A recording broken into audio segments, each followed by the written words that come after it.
Welcome back, everybody. Thanks for joining us. I'm David Larkins from Wesmen Athletics. Glad you could sign on to Wesmen Athletics on YouTube here as we spotlight another one of our student athletes. And today, our guest from the men's basketball team, Mikhail Mikhailov. Mikhail, thanks so much for joining us. Glad to have you here. Thank you for having me. We're going to talk a little bit about your background in the sport. I think you've got a really interesting origin story and how you came over to Winnipeg. For those who don't know, born Madrid, Spain, came over to North America as a youngster. But let's talk a little bit about your background in the game. Your dad was a well-known basketball player in Russia, played pro across Europe. Tell us about what he was able to do as a basketball player in his pro and World Cup days too, as well. Well, he started off humbly playing in the Soviet Union. You know, many guys just like him wanted to, achieve basketball greatness in the Soviet Union, as it was like seen as a great prize. It had social influence and stuff like that. When he first started playing basketball, he got noticed by a Spanish agent in a European Championship, I think under 20s. And that's where he took the major step to playing professional basketball in Spain. So that's when he started being scouted by the Russian national team. And that's where he got to play, he got to witness most star basketball players like Shaquille O'Neal, Sean Kemp, and many others. And the Russian national team at that time had a great team. They were the European champions. They were second place in 2 World Cups. One of them held here in 1994 in Toronto. And yeah, I think my father had a great basketball career, something he can be proud of, and I'm trying to fulfill his legacy. His pro career, if I get my timeline right, was sort of winding down when you were born. So you would have been quite a youngster when he was hanging it up. But how much of his career, or how much of what he did were you aware of when you were growing up and having those stories maybe passed along to you? Well, the first most iconic history for me is that there's a specific video on YouTube of him blocking Shaquille. Okay, so, that's pretty good. Yeah, that's the thing I'm most proud of my dad, for example. So everybody, when I say like, yeah, my dad played against USA and got to block Shaq, everybody goes like, wow, that's impressive. Bench today, what was the fast start by Derek Coleman. Here's Shaquille, rejected by Mikhailov. Shaquille O'Neal turned back by Mikhail Mikhailov. And once in a while. Now you come over from Spain, and then the first stop is Kansas, right, with Sunrise Christian Academy. Yes. How did that come about? I always had a wish to play in North America, be it USA or Canada. There was a friend, a relative of my dad that was in the U.S. and he said he could help us out. I got to practice sometimes in the summer in Houston, Texas, and he said that there was this school in Kansas that would be interested in having me to play for them, and I couldn't reject that option. Playing in the U.S., having more have to see the diversity of basketball that is played in other countries. So, yeah, that was how I got there. So then the next step is coming here to Winnipeg. What did you know anything about this new city that you were going to be coming to?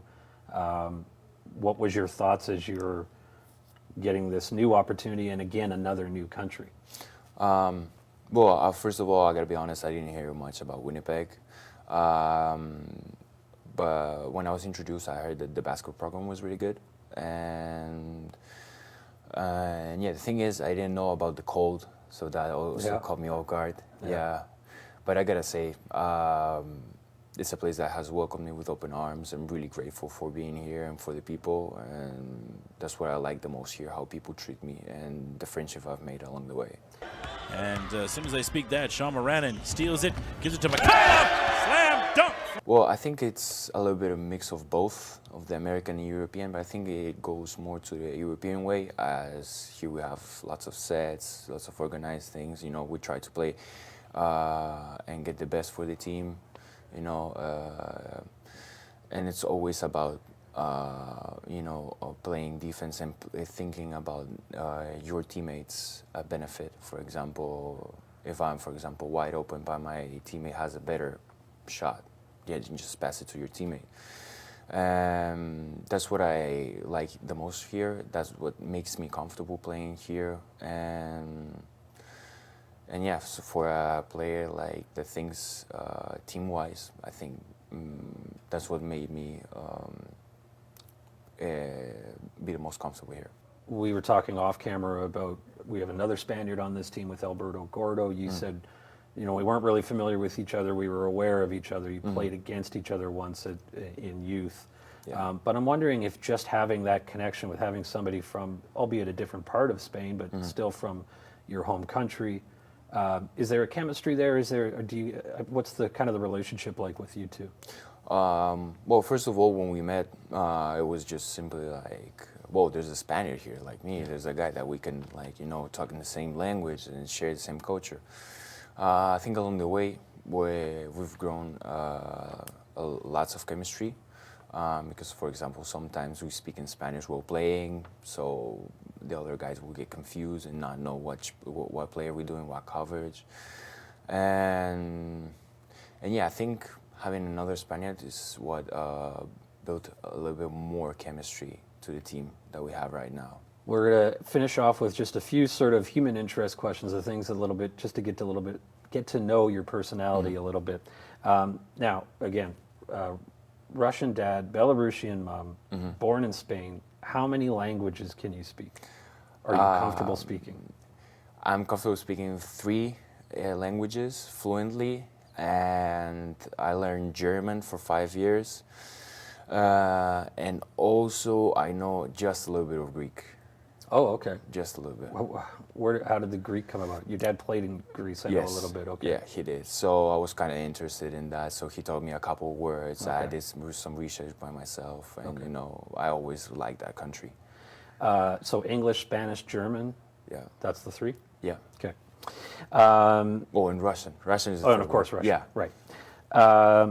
You've had a lot of travel in your life, obviously. Yes. Is there somewhere you have not been yet that you really have on the list that you want to go? Where I know it will be some islands. I don't know, like a beach resort. I would go like Seychelles or Mauritius, I think, because my parents have been there. They recall them as really nice places, and the people also there are really like friendly to you, and those are places that look like straight out of a movie. Yeah. So I think that will be a place that I would like to visit. Very remote and isolated too, so we're going to get away from everything. Yeah. Yeah, okay, I got it. I think I probably know the answer to this question, but who do you think has handled winter better, you or Alberto? I think I did. You had a couple years ahead of him in Kansas, though, or Yeah. you were able to adjust. Yeah, and also coming from a Russian household, you know, sometimes we used to visit Russia to visit our grandparents.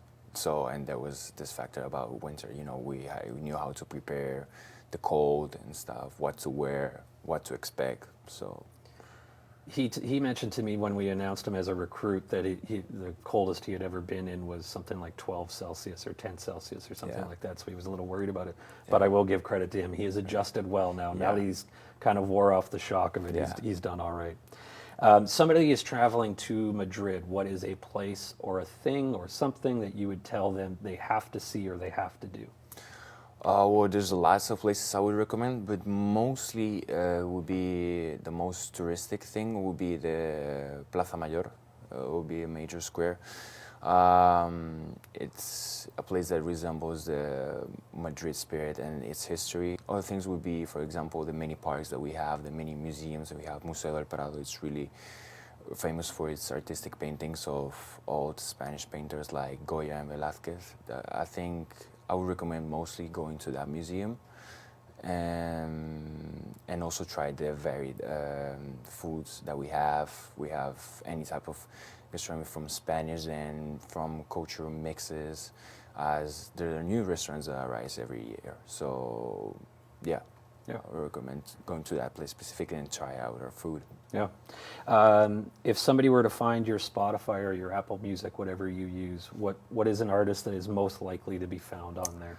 Well, I get an Eminem for first. I really like hip hop, and all his lyrics sometimes they coincide with my situation sometimes. Yeah. And also there's a Spanish artist, Tangana. He's really known for his kind of mix of classic Spanish music and pop nowadays. And I think that's what I like, you know, combining the traditions of Spanish music and with the technology that is used in music today. One last one for you. What is the pregame routine for you? If you have a habit, what are you getting into before you're getting ready to play? Well, I think I would say it's I start the day with, for example, just, you know, have a strict sleep routine, you know, eating the same thing, and I don't have any special pregame routines, but, you know, just being locked in, not being distracted with, like, you know, playing video games or like eating fast food, something like that. You know, trying to be healthy, not get too locked in, not think about like what is gonna happen today, what's gonna happen. It's just, you know, just think about I get to play today. I'm really happy that I play basketball, and that's the thing that, you know, makes me eager to go and get out and play. It's a mentality I think all of us can take on. Mikhail, thanks so much for joining me today, and really good chatting with you, and we wish you the best of luck for the rest of the season. Mikhail Mikhailov of the Wesmen men's basketball team here on the Wesmen Spotlight on Wesmen Athletics.